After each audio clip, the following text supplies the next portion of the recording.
Hello and welcome to this week's beginner's guide. This week we'll be talking about how to produce units quickly by comparing building units in a colony center, like this.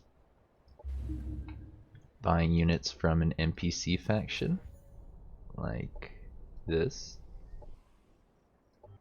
And summoning units using a strategic operation, like this.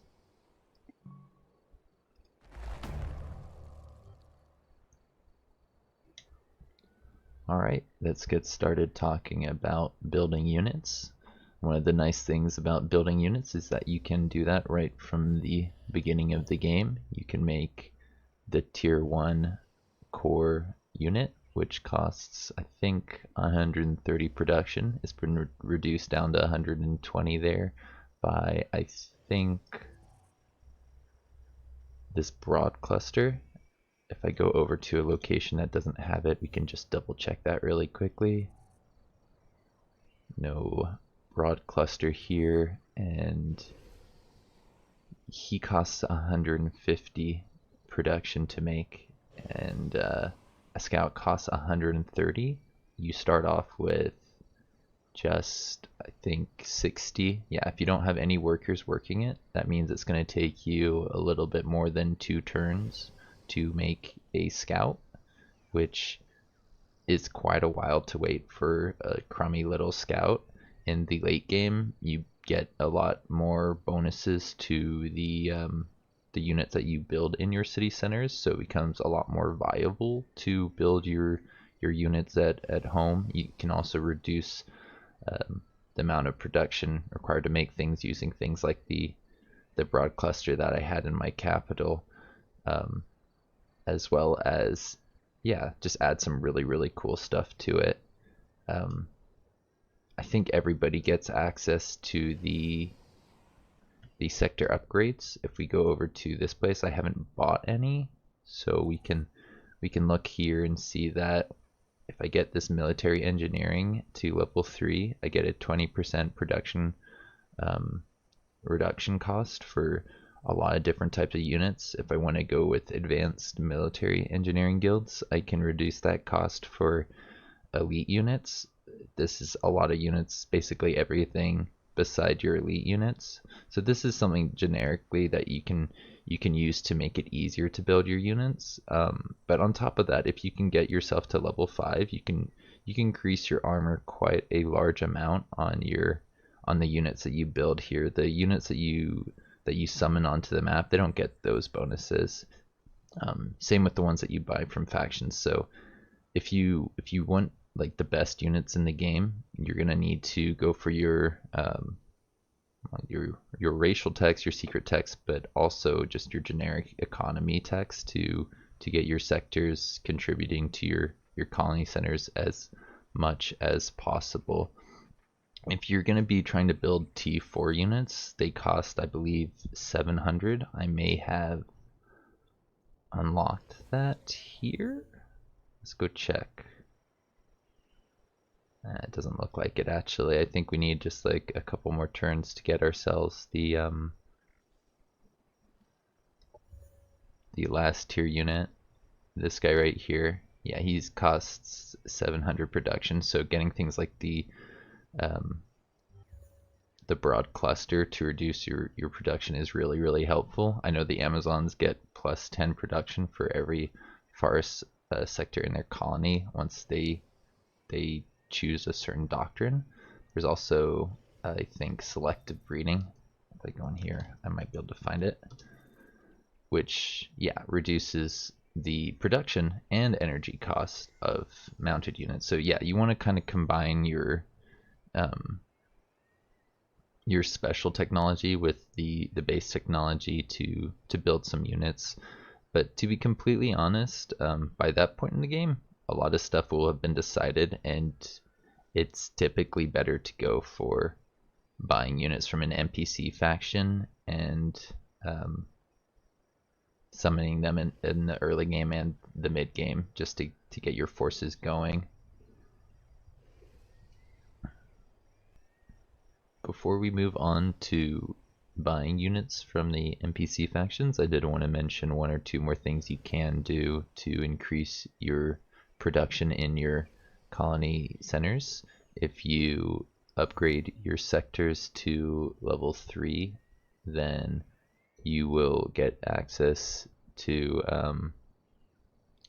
the +1 production per person on a job, or +2 production per person on a job, and eventually if you get it to level 5 you can get +10% production, which will effectively make it easier for you to make your people. There are some other ways to increase production. This one's making 7 instead of the base 5 production, not because we have upgraded our sector, we haven't gotten it to level 3, but because we have a really nice doctrine. We have where is he? We have worker integration going, which is super nice. Really helps you build units if that's what you're trying to do. So I'd recommend you get something like that. And I also forgot to mention that if you're just like a little bit shy of the production that you need, you can always buy it. Let's say I only had like 5 production left here, I could go over here and just buy the rest. In fact, I have enough money that I can just buy all the production right here. I can just rush that, and all of a sudden we have this upgrade, and hey, look, our production went up because we're actually on the exploitation level 3 now. Pretty awesome. That also applies to my civil engineering guild, so it is now better too. Where does it display that? In here? Yes, now you're better because we upgraded the other thing. And the last thing I wanted to mention was that, what's it called? The doctrine I mentioned for the Amazon, this is what it's called. It's a pretty good doctrine. I recommend it. Alright, we are now ready to start talking about buying units from NPC factions. You cannot buy NPC faction units from the very beginning of the game. You need to unlock that ability by 1, meeting them, and then 2, befriending them. I think you will be able to get up to peace pretty quickly. After completing 2 quests, you should have enough favor to knock yourself up to peace, and then you can buy things like this tier 1 skirmisher or this tier 2 skirmisher. I think you get access to a tier 1 and a tier 2 with all the NPC factions at peace. And if you want better units, you're gonna have to get up to the higher tier levels of relationship. If you're able to get all the way up to integration, you get access to some very powerful tier 4 units, but it takes a long time to build up that much influence. In fact, it takes quite a bit of time to build up the influence to get a soldier or a guard, and you may want to use that influence on buying them off of a location like this one. It costs 47 to get them to leave.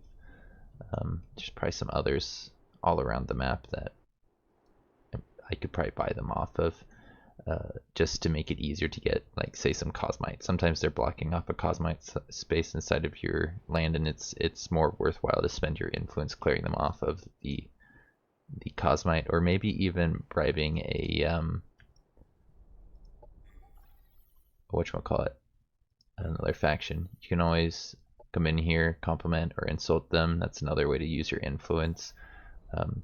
So you have a lot that you need to consider spending your influence on at the very beginning of the game. Once you get to the late part of the game and you've interacted with all those people as much as you want, you've bought people off of all the locations, then it's worth spending your influence on this. It's incredibly useful in the late game to just kind of like pop out a tier 4 unit in your capital as the enemy's approaching. Let's say I had all my armies over here attacking and another one snuck around here, and I just need a couple more guys.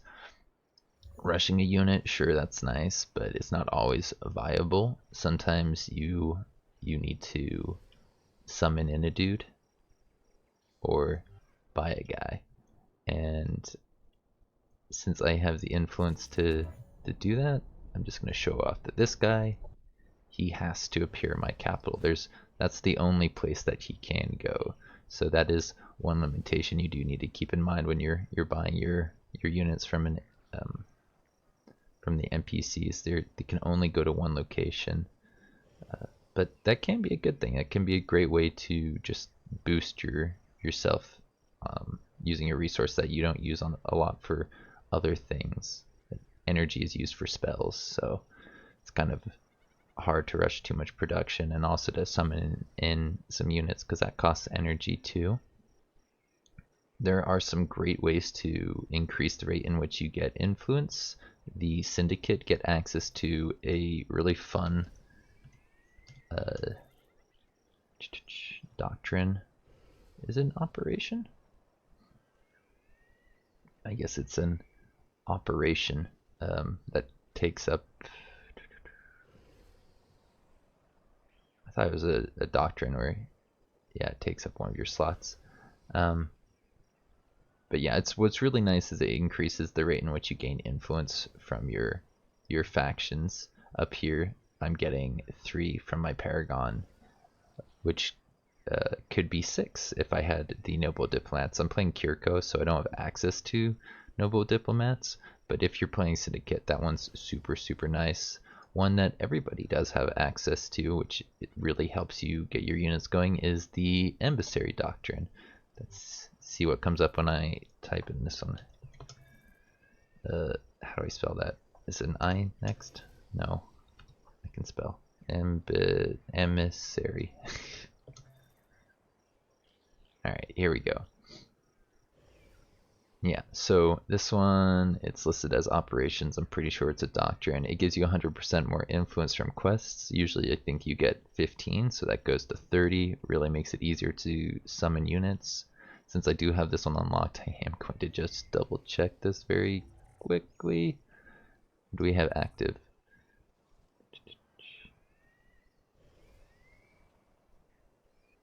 We don't have it activated, but it is a doctrine. If we had room for it, we could buy this and it would come over here. Yeah, that's what I thought. I thought that the other thing was a doctrine. Just wanted to double check that really quickly. The negotiator is also super useful. I went through these and looked at the bonuses that you get. The diplomat's okay, the patron's pretty good, the unifier's pretty good. But if you want to get more influence, I think the other one you want to look at is the negotiator. I can spell.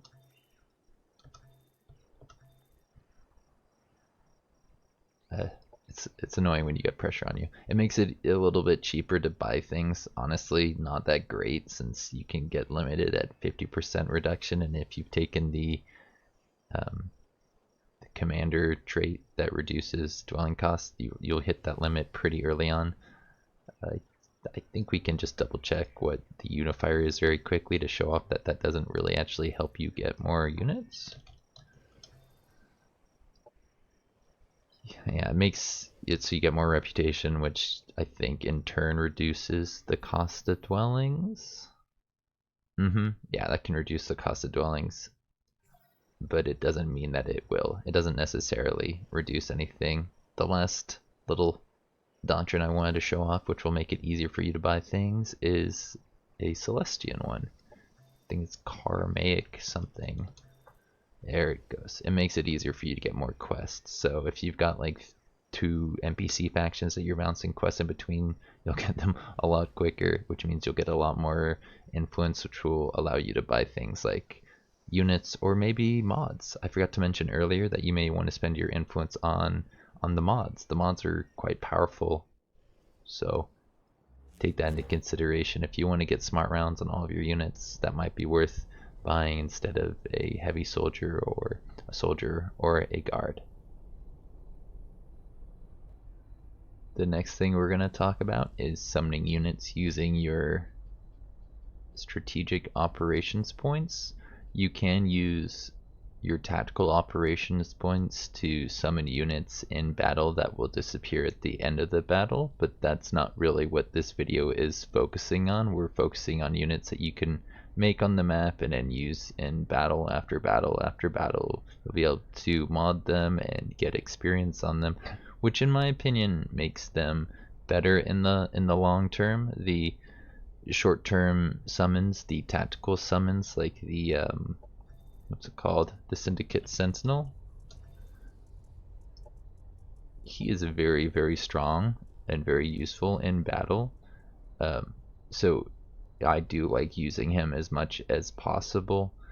But because he disappears at the end of the battle, I think in a lot of ways he's got less value than the units that you can put all kinds of crazy mods on, and yeah, like I said, get experience on. One of the cool things about your summons is that once you've researched them and you've got the resources to spend on them, you can summon them anywhere that you have vision. The stuff you buy from the NPC faction has to spawn in your capital. I can spawn this emergent, I think, anywhere I have vision that's on land. Yeah, that's an option. Apparently I can't do it in the water, but it's where I have vision and on land. So it's pretty flexible. The emergent isn't very good at fighting off stacks, but the Promethean Plasmoid, he's pretty good at drawing fire and becoming a target. So just dropping one or two of those on some places that are on your borders, it can make it the difference that you need to win the fight. I also just love the Plasmoid because you can just pile them in a stack, and then your enemy won't really be shooting at your main force. They'll just be shooting at your disposable secondary force, which you can summon in from anywhere on the map. I know the Cynumbra get a nice little summon called what's it called? Something of Discord. Whisper of a Discord. Yeah, these guys are quite good too. They can be killed pretty easily, but I think they have some nice little skills to come along with it.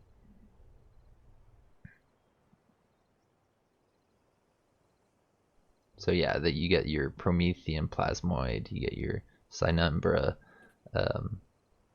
Whisper of a Discord, and then I know the Celestian get a really cool unit. Their T4 unit, the Teacher, is a summon, which is unique. Most of them have to be built, but this guy, I believe, costs 100 influence, and then you can just summon him in anywhere. That's a pretty unique summon. He's a pretty cool unit like that. He's got some other things going for him too. Like I think he resurrects anybody that dies in the battle. It's pretty cool. The other races out there, other than Kirko, don't all have strategic summons. I know the Devar can summon in a trencher. I think there's a deploy trencher skill. Oh boy. Yeah, there's your Plasmoid deployment. Deploying Valkyrie. Ooh, I forgot about you. What are you underneath? You are a Vanguard. Thingy. Yeah, deploy trenchers. That's what I was looking for. So deploying trenchers is your like early level option for the Devar. I know the Vanguard have an owl. You can deploy an owl, I think.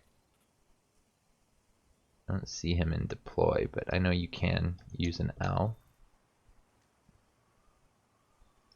Where do you go? Did they change that? Maybe it's a drone. No, it's not going to be a drone. I'll come back when I find it. Okay, so I found it. It is Emergency Recon. Yes, that's how you summon in the owl for the Vanguard. But yeah, seeing as most of these can't be bought for just like 2 operations points, then you're gonna have to wait until the mid game to really be able to pump out your summonings. If you've got 6 points of operations points, you can do it in 1 turn, but that's kind of hard to do until you're like, I don't know, 20 or so turns into the game, maybe 30 or so turns into the game. It costs energy, so I don't know if I'd recommend doing it too much in the early part of the game, but it does make a pretty important difference in the mid game. Alright, I think we're ready to start wrapping this one up.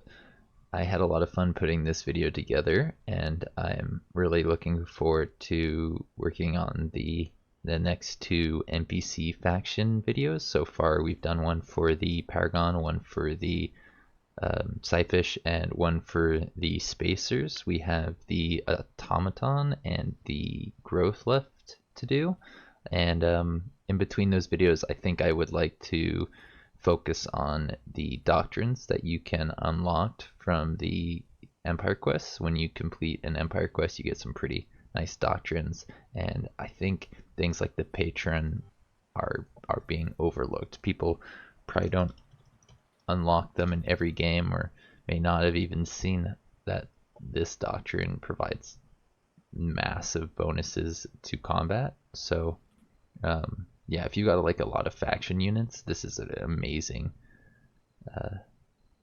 doctrine to enact. Pretty worthless if you don't have very many, but I like investing in them, so I could see this being pretty powerful with certain builds. And that type of stuff is something I would like to spend a little bit more time understanding and covering. So yeah, if you enjoyed this video, don't forget to leave a like, to share, or leave a comment. Hope to see you around for the next one.